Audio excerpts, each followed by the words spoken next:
Okay, what is up, guys? Welcome back to another video. This is day 11 of trading, and yeah, I've taken long without recording these videos. This week's price action was really bad. Yesterday I was supposed to take a trade, and I would have taken a trade, but the power had to go at the wrong time, and I didn't take a trade yesterday. But if I would have taken that trade, I would have hit that trade would have hit my TP. Yeah, it kind of hurts, but it is what it is. Yeah. So today I've come back with another trade. Today's trade was a loss on GBPUSD. I'm going to show you everything that I did bit by bit, and yeah, just to show you that trade and kind of give you more intel about how I trade, the strategy that I use, everything. And I just know that one day, I just know that even though I have gotten this loss, I have faith in my strategy, in myself, that I'll be able to win another day. So I just need to keep locking in and just showing up every day, trading every day until I get that breakthrough, because I have taken multiple trades, multiple good trades with this strategy. You can go and check out my previous videos if you want for extra confirmation, but I have always documented this journey on YouTube and TikTok. The link is in the description. The TikTok account is also called LA Trades. Yeah, I have been documenting everything bit by bit, and I also really love this trading thing, and I'm here just to show you the trade recap. So yeah, enough talking, let me just go straight into the trade recap. So today, remember these days I have to go to school, so I reach on the charts a little bit late, like an hour or two after market open. So I always enter the market late. So today I came when this candle was still information. This black candle here. This black candle was still information. So price had not really given me any reason to enter a trade at this time. So I decided to first chill out and see what the market shows me in the long run. So I decided to wait. So after this candle closure, I came back on the charts and I saw that price had already taken out the swing low. So after we took out the swing low, I wanted price to tap into this fair value gap right here, this hourly fair value gap, to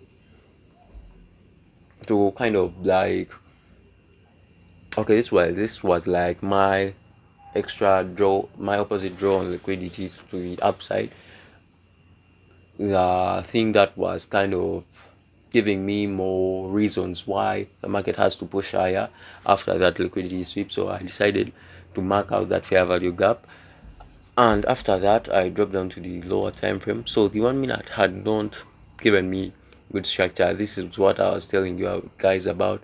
This week's structure was so bad compared to last week, because last week the structure was very good, but I just don't get this week because I have only traded one day, and today is Wednesday. I've only traded one day in this week. Yesterday I was supposed to take a trade, but power had to go at the wrong time, and I don't know why, but it's a system we live in. So at the lower time frame after the candle closure, I think the candle closure closed around here at 18, right here. So price had not yet taken out this high, so I wanted to see price first taking out this high. So price took out this high, and the reason why I did not enter at this gap was kind of breaking every single one of my rules, because one of my rules is that I don't use a stop loss that exceeds 5 pips.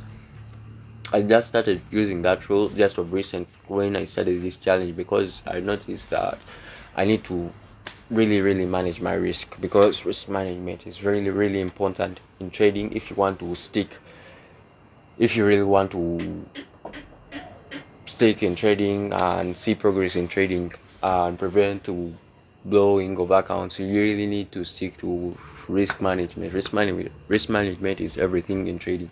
So I didn't take this trade right here because my stop loss was going to be way too high, because I needed to put, if I entered here, I needed to make sure that my stop loss covers all of these gaps and this low according to my rules, because price had also had another possibility of coming down here and tapping into this fair value gap or liquidating this high then continuing higher, but it didn't. And yeah, so I decided to respect this gap, and I was like, cool, let me wait to see if price gives me anything. And price on the 1 minute, as I said earlier, was not giving me anything. So I decided to jump onto the 5 minute time frame to see if it has given me some fair value gaps where I can take some quick trades off of.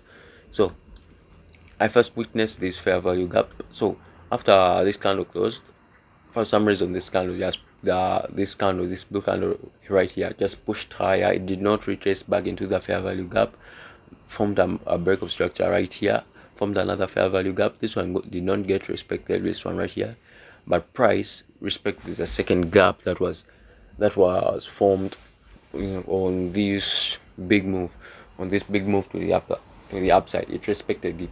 So as soon as I saw this gap that it was being respected, I dropped down to the 1 minute time frame to look for my entry confirmation.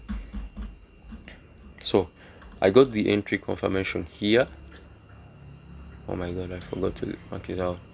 This is where the market structure shift occurred. This one right here. This one right here, you can see these wicks right here. That is, I regard that as a market structure shift. So this is where the market structure shift occurred, and the fair value gaps were here. As you can see here, I was also covering this fair value gap and this low, because there were also possibilities of price respecting either one of these gaps. So price just dumped lower, taking me out, then coming up again and continuing the uptrend, and eventually tapping into my major TP of the day. This was my major TP of the day, the fair value gap I showed you earlier. So yeah, that was a trade. Pretty sad trade because price stopped me out, then later went into my direction, but it's cool. At least I got the right bias of the day.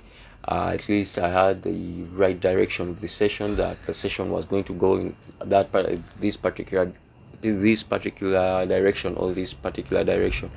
I really do feel nice about it, that I'm really able to determine where price is going, because when I started ICT concepts, I don't know if directional bias is also another big challenge for all people who they are out there who are trying to learn ICT concepts. But while learning ICT concepts, directional bias is very hard. It was very hard for me. I can't say that it's very hard for everyone. It was just hard for me. And yeah, that is the trade. Thank you guys for watching.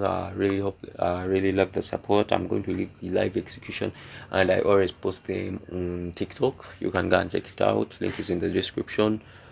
LA Trades. Yeah, thank you for the love. Don't forget to subscribe and like and leave a comment. Peace.